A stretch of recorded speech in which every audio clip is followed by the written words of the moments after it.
Hello दोस्तों, तो स्वागत है आपका हमारे ऑनलाइन स्टडी चैनल पुआर स्टडी पॉइंट पर। तो दोस्तों, आज हमारा टॉपिक है राज्य व्यवस्था विकास और इससे संबंधित आज हम 25 अति महत्वपूर्ण प्रश्नों के बारे में बात करेंगे जो आपके हर बार परीक्षा में रिपीट होते हैं। इसलिए हर प्रश्न को आप बारीकी समझें और ध्यानपूर्वक पढ़ें और वीडियो को आप जरा भी स्किप ना करें क्योंकि वीडियो आपके लिए बहुत ही हेल्पफुल होने वाला है। तो चलो वीडियो को शुरू करते हैं। तो आपका पहला सवाल है कि 1 नवंबर 1956 को राजस्थान में कुल कितने ज़िले थे? तो आपको याद रखना है राजस्थान में ज़िले थे 26। तो राजस्थान में 26 ज़िले कब थे? तो आपको याद रखना है 1 नवंबर 1956 को राजस्थान में कुल 26 ज़िले थे। तो दोस्तों, आपको 25 प्रश्न दिए जाएंगे जिसमें से आपने कितने प्रश्न सही किए हैं वो हमें जल्दी कमेंट करके ज़रूर बताएं। इसलिए मैं प्रश्न पढ़ूँ उससे पहले आप उत्तर तैयार रखिए जिससे कि आपकी प्रिपरेशन होती रहेगी। तो अगला प्रश्न देखते हैं। अगला सवाल है कि राज्य का कौन सा संभाग संपूर्ण राज्य के 1/3 से अधिक क्षेत्रफल में विस्तृत है? तो आपको याद रखना है वह संभाग है जोधपुर संभाग। ठीक है, जोधपुर संभाग है जो राजस्थान के 1/3 से अधिक क्षेत्रफल में विस्तृत है। कौन सा संभाग? तो जोधपुर संभाग। अगला सवाल है कि राजस्थान में लोकायुक्त की प्रथम बार नियुक्ति हुई थी। तो कब हुई थी? अगस्त 1973 में। ठीक है, अगस्त 1973 में लोकायुक्त की प्रथम बार नियुक्ति हुई थी। कब? अगस्त 1973 में। अगला सवाल है कि केंद्र सरकार द्वारा जुलाई 2002 में गठित परिसीमन आयोग के अध्यक्ष थे। तो कौन थे? न्यायमूर्ति कुलदीप सिंह। ठीक है, न्यायमूर्ति कुलदीप सिंह थे जो केंद्र सरकार द्वारा जुलाई 2002 में गठित परिसीमन आयोग के अध्यक्ष थे। कौन? न्यायमूर्ति कुलदीप सिंह जी। अगला सवाल है कि राज्यपाल द्वारा विधानसभा भंग की जाती है। राज्यपाल द्वारा विधानसभा भंग की जाती है तो कैसे? उपयुक्त 2 एवं 3 दोनों। ठीक है, मुख्यमंत्री द्वारा सिफारिश करने पर और केंद्र सरकार के आदेश पर। इन 2 उपायों से राज्यपाल द्वारा विधानसभा भंग की जाती है। अगला सवाल है कि राज्यपाल मंत्री नियुक्त कर सकता है। तो आपको याद रखना है यह कर सकता है मुख्यमंत्री द्वारा सिफारिश किए व्यक्ति को। ठीक है, मुख्यमंत्री द्वारा सिफारिश किए गए व्यक्ति को राज्यपाल मंत्री नियुक्त कर सकता है। अगला सवाल है कि राजस्थान राज्य शासन सचिवालय का प्रमुख होता है। तो कौन होता है? मुख्य सचिव। ठीक है, मुख्य सचिव है जो राजस्थान राज्य शासन सचिवालय का मुख्य होता है, प्रमुख होता है। कौन? मुख्य सचिव। अगला सवाल है कि एक व्यक्ति अधिकतम कितनी अवधि तक राज्य विधानमंडल का सदस्य बने बिना मंत्री बना रह सकता है? तो आपको याद रखना है यह बना रह सकता है 6 माह तक। ठीक है, ये व्यक्ति है जो अधिकतम कितनी अवधि तक? तो आपको याद रखना है 6 माह तक राज्य विधानमंडल का सदस्य बने बिना मंत्री बना रह सकता है। तो कितनी अवधि तक? तो आपको याद रखना है 6 माह तक बना रह सकता है।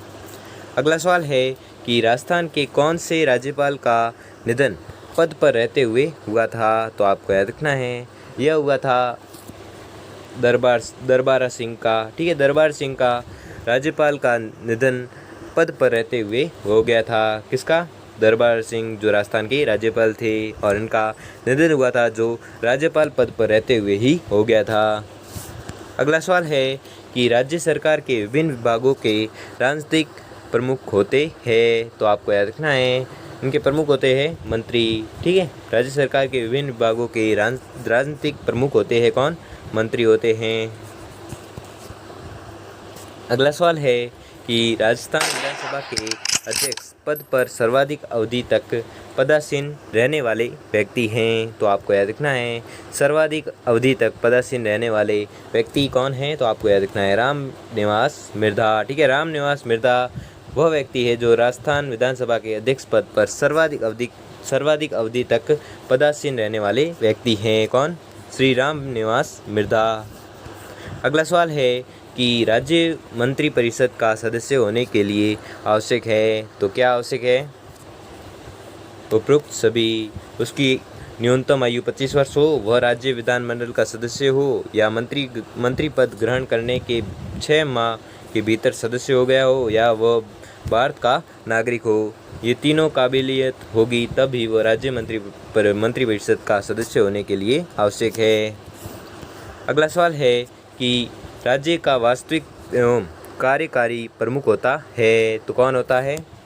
मुख्यमंत्री। ठीक है, मुख्यमंत्री है जो राज्य का वास्तविक एवं कार्यकारी प्रमुख होता है।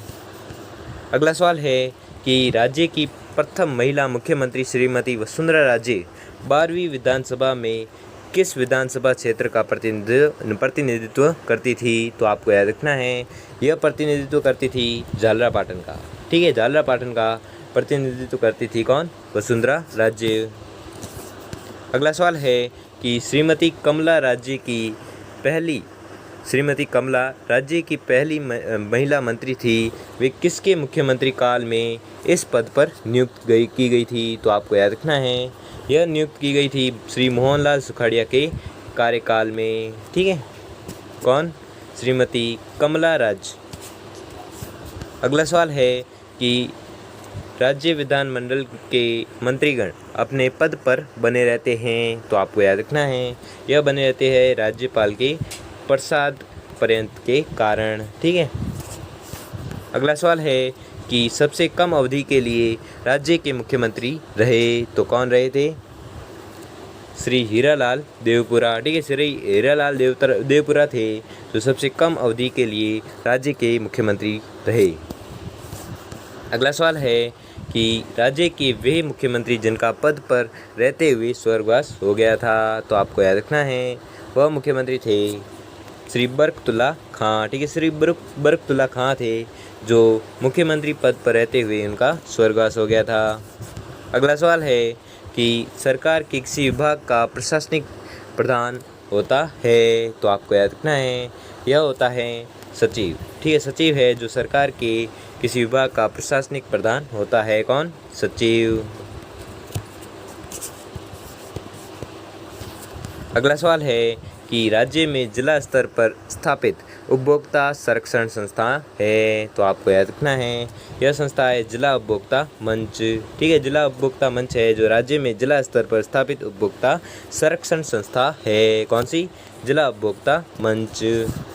अगला सवाल है कि विधान परिषद के सदस्य के प्रत्याशी की आयु कम से कम कितने वर्ष होनी चाहिए? तो आपको याद रखना है, इसकी आयु होनी चाहिए कम से कम 30 वर्ष। किसके लिए? विधान परिषद के सदस्य के प्रत्याशी की आयु कम से कम 30 वर्ष होनी चाहिए।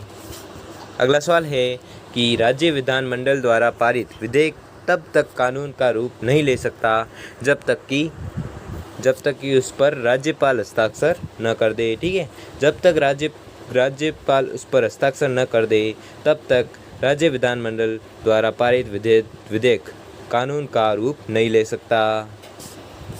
अगला सवाल है कि राज्य की विधायी शक्ति किसमें निहित होती है? तो आपको याद रखना है, राज्य की विधायी शक्ति निहित होती है राज्य विधानमंडल में। ठीक है, राज्य विधानमंडल में शक्ति निहित होती है। ठीक है। अगला सवाल है कि विधान परिषद के सदस्य का कार्यकाल कितना होता है? तो आपको याद रखना है, यह होता है 6 वर्ष का। ठीक है, विधान परिषद के सदस्य का कार्यकाल कितने वर्ष होता है? तो आपको याद रखना है 6 वर्ष का कार्यकाल होता है। अगला सवाल है कि निम्न में से कौन राजस्थान के राज्यपाल पद पर नहीं रहे हैं? तो आपको याद रखना है, वह है सुरजीत सिंह बरनाला। ठीक है, सुरजीत सिंह बरनाला वह व्यक्ति है जो राजस्थान के राज्यपाल पद पर नहीं रहे। बाकी ये श्री B.R. पाटिल, श्री B.R. भगत और O.P. मेहरा है जो राजस्थान की राज्यपाल पद पर रहे, लेकिन सुरजीत सिंह बरनाला है जो राज्यपाल पद पर नहीं रहे। तो दोस्तों, आपको 25 प्रश्न दिए थे, जिसमें से आपने कितने प्रश्न सही किए हैं वो हमें जल्दी से जल्दी कमेंट करके ज़रूर बताएं। और अगर आपको वीडियो अच्छा लगा हो, आपके लिए थोड़ा सा भी हेल्पफुल साबित हुआ तो वीडियो को लाइक और चैनल को सब्सक्राइब कर लीजिए। धन्यवाद।